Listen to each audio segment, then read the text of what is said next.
3 prominent Egyptian activists from the 2011 uprising that led to the fall of Hosni Mubarak have been sentenced to 3 years in jail. Ahmed Maher, Douma, and Mohamed Adel were found guilty of organizing a recent unauthorized protest. They were arrested after protesting in November over a new controversial law that restricts demonstrations.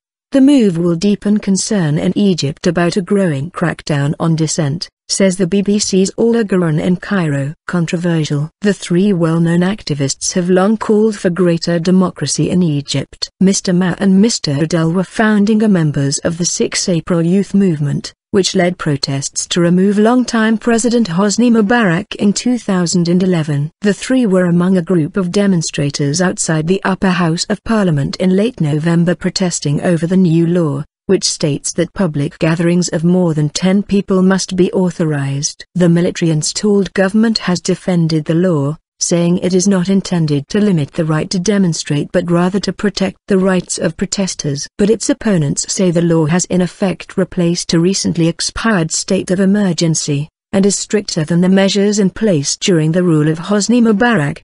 The men are the first to be jailed under the new law. The court in Cairo found them guilty of holding a demonstration without authorization and attacking police officers. State-run television said the men had been sentenced to 3 years hard labor. They have also been ordered to pay a $7,000, £4,000 fine each. As the verdict was read out, the courtroom erupted with chants of "Down, down with military rule." "We are in a state, not in a military camp," Reuters news agency reports. Until recently, the main targets for arrests by the authorities had been Islamists, many of whom continue to protest over the ousting by the military of the Muslim Brotherhood-backed government of Mohamed Morsi in the summer after weeks of mass protests.